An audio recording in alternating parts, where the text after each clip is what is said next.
This is the fourth video in the series for Microsoft Access 2013. In the previous videos, we talked about tables, forms, reports, and queries. And now in this video, I wanted to introduce you to the basic idea behind the concepts of relationships. So in Access, and one of the reasons why Access became more popular and why people use Access instead of Excel is the relationship feature, because I can relate one field in one table to another field in another table. So when changes are happening, they can be updated, and I can also track things from one place to the other. So for that, I've created a very simple example. What I've done is this is like a DVD rental a database. So I've got a business, I'm renting out DVDs, and I want to track my customers when they are borrowing it, when are they returning it. And I'm going to leave a copy of this on my website, and I'll put a link in the description section so you can download it and follow the example around with me, or you can create your own.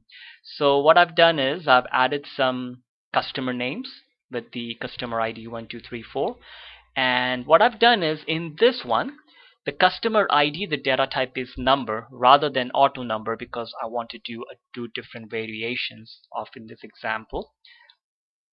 And then I created a table DVD, which is the list of DVD, in which the DVD ID is auto number.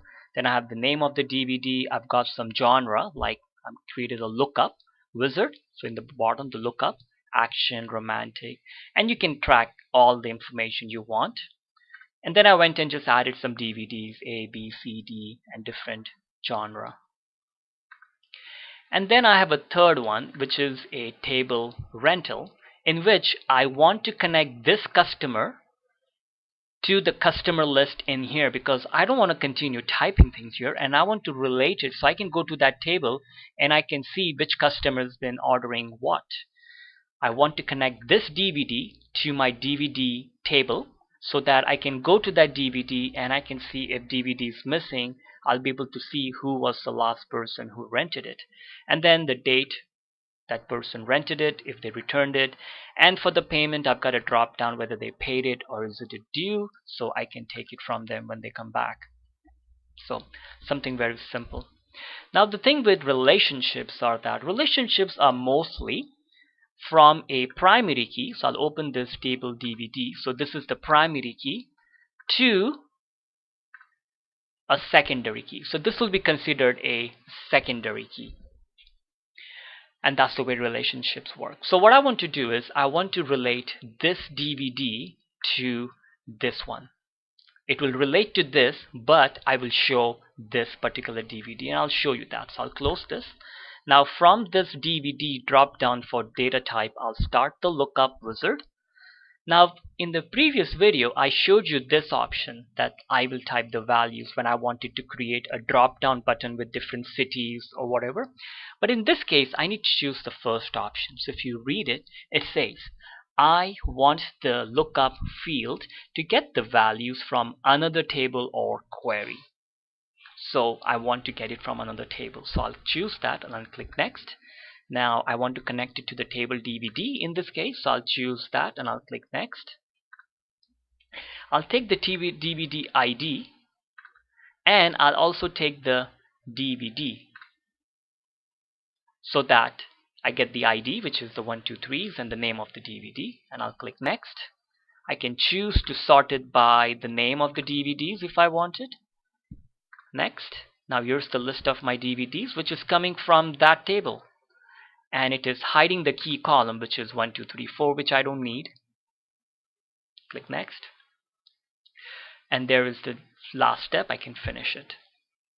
There is an option called Enable Data Integrity, which I'll talk about in the next 10 minutes. I'll click Finish, and it's asking me to save. Say yes. Now if I come to the front end, I'll click in the DVD, and there is the drop down button with all my DVDs, and I can choose it. Now the same way, I want to come to the customer and I want to relate this customer to that one. Now you see, when this relationship happened, the DVD data type is no longer short text. It's turned to number, because the table DVD, I'll come to design view, this DVD ID is a number and it is related to that. I see the DVD name, but the relationship is to the primary key, and that primary key is a number value. So even here, it has to be number. Now I want to show you a relationship process from a different way, and I want to relate this customer to, I'm going to right click on the table customer design view, to this customer ID. So it's going to go from a primary key of this table customer to the secondary key customer in the rental table. Now before I do that process, this is number, so I need to make sure that even this customer is number. Otherwise the relationship will not work from the other process. I'll click save it, I'll close it, I'll go to database tools, I'll open the relationship window, and it shows up. A lot of times the tables may not be there, so you may need to click the show table and then click on them, and then you have to add it. So the table rental, I'll add it. It's already there. I think I'll add the table customer, add it. So there it is. Now all I have to do is drag the customer ID and drop it on the customer. So it shows me that the relationship is going from table customer ID, to table rental customer, and created. And this relationship is known as one-to-many, because in this table I will only have that customer listed one time, but in this table I will have that customer listed multiple times, because the same customer will rent my DVD multiple times. So I need it to be one-to-many. And I can click create. Now I can always go back, right click on it, and I can right click on it, and I can delete the relationship or edit it. I can even edit this relationship here, and I can do the enforcing referential integrity, which we'll talk about. Okay. Now I'll just delete this and I'll do it the other way again. So I'll right click and delete it, say yes to saving it, I'll close it, say yes to saving it, and I'll come back to this table rental design view. Now if this was short text, I'll just hit save. Even if it was short text, when I start the lookup wizard, I go through the steps. The first option, next, and then I want to connect it to the table customer. Next, I'll take the customer ID and I'll take the full name, so that I'll see that in my lookup. When you do it the other way, you don't get the lookup. You have to do the whole lookup process manually. So this way I prefer to do that, because it does the relationship also. And I'll click next. I'll say show the full names of the people ascending, sorted. There's the names. Next, finish. Okay, and you see it sets it the data type to number. I'm going to show you in the bottom in the lookup. Now if you had done the relationship through the database relationship option, then you have to come here and set this up, this whole step, so that when I come to the data sheet view, the front end, I will get this drop down button.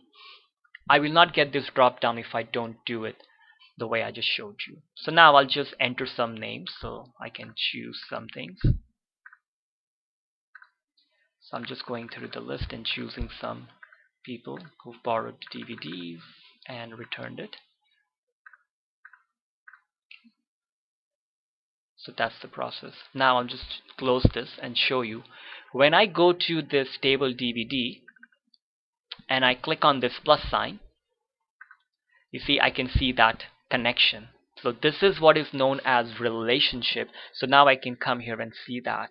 If I go to the table customer, and I think this person was Alfred. So if I click on Alfred, now I'll be able to see Alfred's whole history of borrowing the DVD. So now what I'm going to do is I'm going to pause this video and I'm going to enter some more rentals. So I've entered some 10 records and I've left some date returned empty, just like as if they haven't returned my DVD. So I can close this and I'll go to the table DVD and I can click on the DVD and I can see who the person is, when they borrowed it, when they returned it. So I can see all of these. in action. So there is that hasn't been returned since April. So I can figure this out. I can go to this More button here, which is in the Home tab, and I can go to Sub Data Sheet and I can say Expand All. So it expands all of them. I can go back to More, Sub Data Sheet, and I can say Collapse All, or I can go through it individually. If I double click on this table customer, now I should see when I click on the plus signs for somebody. So I'll go back to this Alfred. So I've got it. He's bought it twice. These are the IDs and the dates and the paid payments. So this is what relationship is, and you can go to the window by looking at database tools, relationships. So if you ever wanted to figure out what's happening in any database, you'll come to the relationship window to get an idea about what that relationship is all about. I'll close this. Now let's understand the relationships a little bit more. So say for example, for some reason I start making some changes. So I changed this customer ID because that's why I left the customer ID data type to number, so I can control it, because with auto number you cannot control it. So if I change this, and this guy is associated with two different DVDs, so I'll change this number to say 16 and I'll close this. Now let's look at the rental. The two rentals that this person was associated with has disappeared, and now I have to choose them again to associate with them with the 16 number. So I'll close this now and I'll double click on the customer, and there it is, number 16, and there are those DVDs associated with it. Now if I change this number back to 13 and I'll close it, I'll go back to the rental. Now they would have disappeared again because the numbering system's changed. So I can change it back.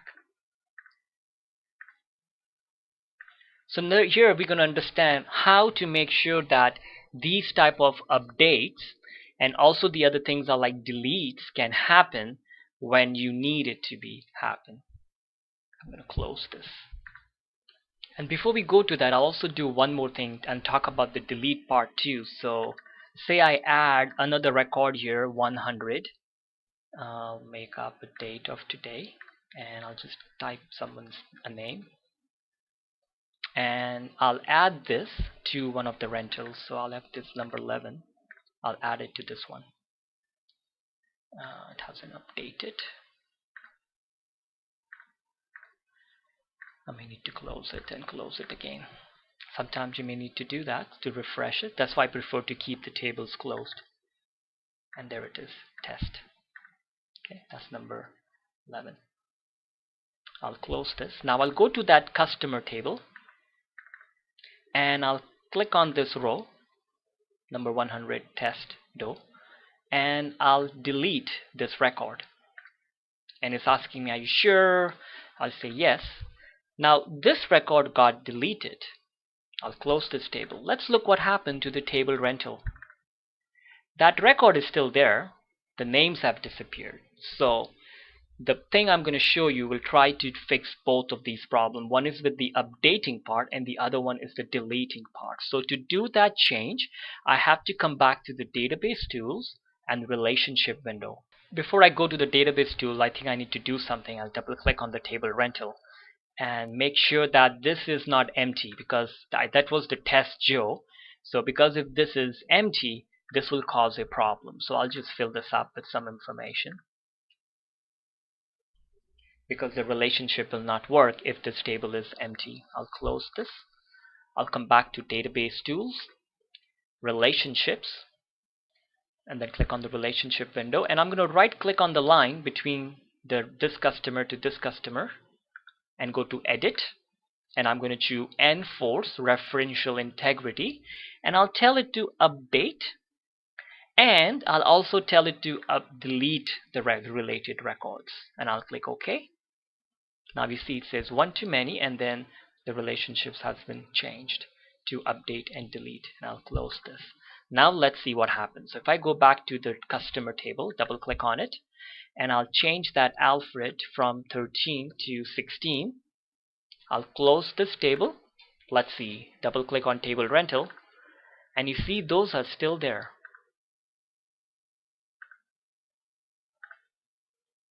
And when I double click on the customer table and I go to the 16 record, they are still associated with that individual even though I made some changes. Okay. Now the same way, if I wanted to delete a record, so let's see, who do I want to delete? So I'll use the John Doe. So I'll close this. It's always best to do that. And I'll click on this record number 1, John Doe, and I will delete this record. It's saying specify cascading deletes. One record will be deleted from the other side, and I'll say yes. Are you sure you want to delete these records? So customer is gone. Let's look at the rental. And John Doe was number 7 and John Doe's been deleted.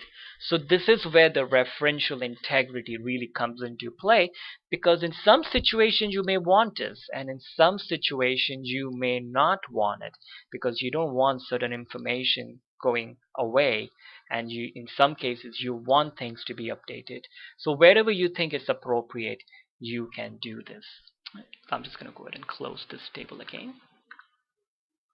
Now in the previous video we looked at how to create query based on one table. Now I'll show you how you can create queries based on multiple tables. You can take fields from different tables. Once you have the relationships, then you can use it. So let's say if I go to create the query wizard and I'll do a simple query, click OK.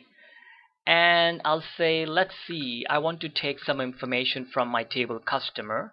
So I'll take the customer ID, the date created, I'll take the full name, and maybe I'll take the telephone number. And from the rental, I want to take the DVD, the date rented, and the date returned. And I'll click next. Now it's asking me some options about how would you want to see your things. I can go to summary, and I can actually go to summary options, and if I had some dollar numbers or something, I can actually sum it or average it, which in this case I don't need to do it. So I'll just leave it as it is. Next. And then if I want, I can modify the query. I'll just call it QRY1 for now, and I'll click finish. So remember this earlier, and I can see both my tables. Now if you run this query, you will just see all the records here with their names and the DVDs that they've borrowed from different times and different days. So say I wanted to figure out who is it hasn't returned my material. So I'll go to the date returned criteria, and I can type the word is null or just type the word null. Null means empty. It puts the word is for you even if you don't type it. So when I run it, it will show me all the people who haven't returned my DVD because the date returned are empty. Now if I want, I can save this query and I'll close this table. I'll right click on this query and rename it to query not returned. So along with the query, we can also create forms, and the forms can be based on one table, which we looked at in the video number 3. But let's look at how I can create a form which will have fields from 2 different tables. So when I go to create, and I can use the form wizards because I get more control over it with that, and I'll choose the table customer. I'll add all the fields by using the double arrow, and I'll choose the table rental, and I'll add all the fields to my selected form. Click next. Now it's asking me, hey, do you want it to show it like that, right? The customer form will be on the top and the rental will be on the bottom. If I choose it by rental, then it will be grouped all together. So this is much better, and the form will be like a sub form rather than a linked form. I think the sub form is much better because I'll be able to see it. I click next. The defaults are fine for now. Next. This is where I can give it a name, so I'll just call it FRM customer and FRM rental subform. It's just much better when you do that, and I'll click finish. Now you see, this is my customer form, and right underneath it is my rental. So if I wanted to modify it, I can come to the layout view, and I can just extend this a little so I can see all the fields nicely. And remember yesterday, I did the video yesterday, but in the third video I talked about how you can add buttons, which is much more easier when you do it from the design view. In the design I can add a button for navigation, so I can click here and I can say go to next record, use the arrow or like that kind of an arrow, finish, and I can add another one for go to previous record. I can move it nicely, and if I wanted I can add a button for new records, record operation, add a new record, and I can even choose it as a text word. Okay, so let's see what it looks like. I come to the front end and there it is. So you see now when I go next record I can see Lisa, and there is Lisa who's borrowed this DVD on this date, this returned it, paid. I can click next and I can see Paul. Now any changes I make here, it will be applied to it, and I can keep on adding new customers here, and I can just click here and let's see if I add another DVD for this person for today. So Paul Clint, I've added DVDK. Let's close this. Say yes to saving everything. Let's go to the table rental, and there it is, last one. Paul Clint, DVD. So this is pretty cool. I can close this, and now let's look at how to create reports using the same multiple tables. So first I can use the report create for a query if I want. So I can go to create report wizard. I can add all the fields from it. Now in this case I'm going to get all the queries which are going to show me all the people who haven't returned a DVD. So I say, you know what, I don't need that field. And even if you add it now you can delete it later, so I'll leave it for now so I can show it to you. I can click next. Now because this is information coming from two tables, it's giving me the option, do you want to show it like this or do you want to show it like that, like all in one line? And I'm like, you know what, let's just show it in one line for now. Let's click next. Next, I can choose to sort it by date rented. Click next. I can make it portrait or landscape. If I've got lots of columns I can make it landscape. Click next, and then I'll just give it a name, report not returned list, and I'll click finish. And here it is, and yesterday I showed you how you can go in and make the changes. And I'll close the print preview, and I can make the changes here in the design view. So say I click here on the phone number and also on the bottom holding the shift key because I don't need all the space. I can click here and on the bottom, and I can reduce this a little, and this is the date returned. It's not visible, but that's the last one, I think. Let me move this little inside, and the date returned, this one is the date returned, so I'll expand it just to see it. Now I don't need it, so I'll hold the shift, click on the top, and I can delete it. So now I can click here, click here, click here, click here while holding the shift, and I can move it all together. So now I'm just making room.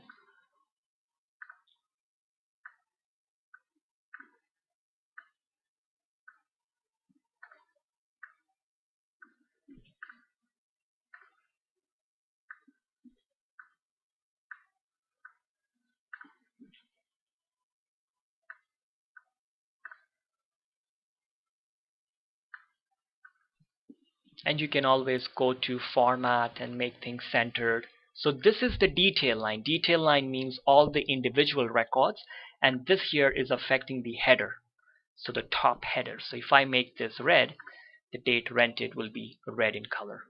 And if I click here and I make this color something else, now the details of date only will be in blue in color. So let's see, if I go to the design and I come to the report view, and you see there it is, red. So this is the list of all the people who have not returned my DVDs. So I can call them up and use the names. Here's the date they rented it. I think this is the date they created the record for that customer, and this is the date they rented the DVD. I can come back to the layout view also, and I can just click here, double click on it, and I can just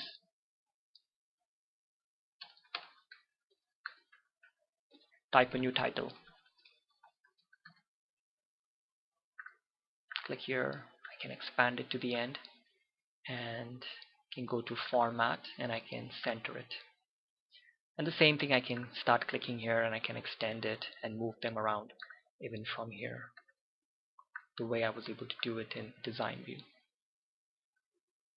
So I can close it, say yes to saving it. Now the good thing about this is, as I keep on adding more records, all I have to do is whenever I'm ready, I just double click on it and it will show me the list. So say for example, I go to this Paul Clint took this date on 6/11, the number. So I'll go to the rental and I'll find that and I'll put in a return date. He returned it today, and I'll close it. Now if I double click on this report, that person's name doesn't show up. The one that he rented today is there because that's a different record, but the previous one is gone. So it will update itself because this table is not storing the information. This table is running the query, and the query is looking in the tables to give me up-to-date information. Okay, so the same way, I'll just quickly create another report just based on the table. So create report wizard. I'll take some fields from customer, so I'll customer ID, date, full name, and I'll take some fields from the table rental. I'll say let's take the DVDs they've rented, the date they've rented, and the date they've returned it. And I'll click next. Now because this has got fields from two tables, even in the report is giving me the options. I can choose to show it like this, but in this case I'll say, you know what, let the customer names be on the top and then indented, give me the list of DVDs they've rented. So this way it will look much better. I'll click next, next. I can sort it by whatever I want, DVDs or whatever. Click next, and I can make it landscape. Click next, and I can just call it report complete list, and I'll click finish. So here is the list, and I just need to modify some things to move this inside. So I can close it, and now the first thing I'll do is I'll click here and shift and click here. And I'm going to reduce this because I don't need all that space. I'll hold the shift key and start highlighting all of these guys, and I'll move them in, and now I can move them individually a little bit away from each other, and I can extend them together.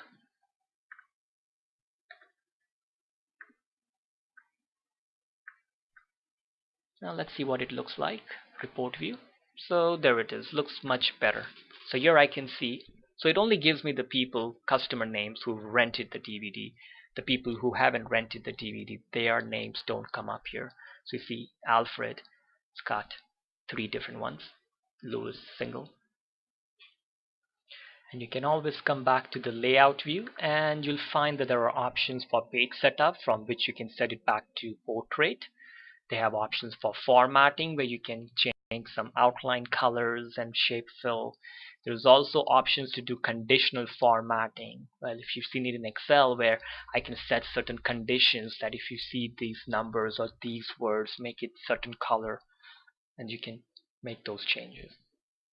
Format options are also there. So I'll close this and I'll say yes to it. Now the good thing is these are just sitting here. Whenever you want it, you just double click on it and it will open up your whole report.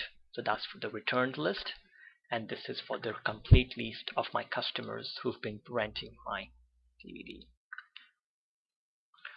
So I hope you got a really good foundation, at least not a complete but a decent understanding of database tool and relationships, and also understanding when I right click and go to edit relationship, and how enforce referential integrity comes into play, and how the updates and the delete options work. So you can download the sample file and just practice with it, think about it, understand it. You have a question, go to the help section and type referential integrity, and you can start reading more about it and see what they are. And in the next coming up videos, I'll try to do another example which will have much more tables, so you'll be able to understand it much better with more queries and reports and how to create invoices and things. Thank you for watching. Typing things here, and I want to relate it, so I can go to that table and I can see which customer has been ordering what. I want to connect this DVD to my DVD table so that I can go to that DVD and I can see if DVD is missing. I'll be able to see who was the last person who rented it, and then the date that person rented it, if they returned it. And for the payment, I've got to drop down whether they paid it or is it due, so I can take it from them when they come back. So something very simple.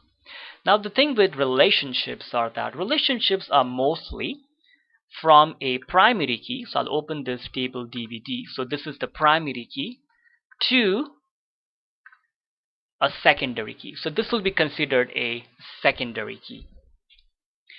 And that's the way relationships work. So what I want to do is I want to relate this DVD to this one. It will relate to this, but I will show this particular DVD. This is the fourth video in the series for Microsoft Access 2013. In the previous videos, we talked about tables, forms, reports, and queries. And now in this video, I wanted to introduce you to the basic idea behind the concepts of relationships. So in Access, and one of the reasons why Access became more popular and why people use Access instead of Excel is the relationship feature, because I can relate one field in one table to another field in another table. So when changes are happening, they can be updated, and I can also track things from one place to the other. So for that, I've created a very simple example. What I've done is this is like a DVD rental a database. So I've got a business, I'm renting out DVDs, and I want to track my customers when they are borrowing it, when are they returning it. And I'm going to leave a copy of this on my website, and I'll put a link table. And it is hiding the key column, which is 1, 2, 3, 4, which I don't need. Click next. And there is the last step. I can finish it. There's an option called Enable Data Integrity, which I'll talk about in the next 10 minutes. I'll click Finish, and it's asking me to save. Say yes. Now if I come to the front end, I'll click in the DVD, and there is the drop down button with all my DVDs, and I can choose it. Now the same way, I want to come to the customer, and I want to relate this customer to that one. Now you see, when this relationship happened, the DVD data type is no longer short text. It's turned to number, because the table DVD, I'll come to design view, this DVD ID is a number and it is related to that. I see the DVD name, but the relationship is to the primary key, and that primary key is a number value. So I'll show you that. So I'll close this. Now from this DVD drop down for data type, I'll start the lookup wizard. Now in the previous video, I showed you this option that I will type the values when I wanted to create a drop down button with different cities or whatever. But in this case, I need to choose the first option. So if you read it, it says I want the lookup field to get the values from another table or query. So I want to get it from another table. So I'll choose that and I'll click next. Now I want to connect it to the table DVD in this case, so I'll choose that and I'll click next. I'll take the DVD ID, and I'll also take the DVD, so that I get the ID, which is the 1, 2, 3s, and the name of the DVD, and I'll click next. I can choose to sort it by the name of the DVDs if I wanted. Next. Now here's the list of my DVDs, which is coming from that in the description section. So you can download it and follow the example around with me, or you can create your own. So what I've done is I've added some customer names with the customer ID 1, 2, 3, 4. And what I've done is in this one, the customer ID, the data type is number rather than auto number because I want to do two different variations of in this example. And then I created a table DVD, which is the list of DVD, in which the DVD ID is auto number. Then I have the name of the DVD. I've got some genre, like I've created a lookup wizard. So in the bottom, the lookup, action, romantic, and you can track all the information you want. And then I went and just added some DVDs, A, B, C, D, and different genre. And then I have a third one, which is a table rental, in which I want to connect this customer to the customer list in here because I don't want to continue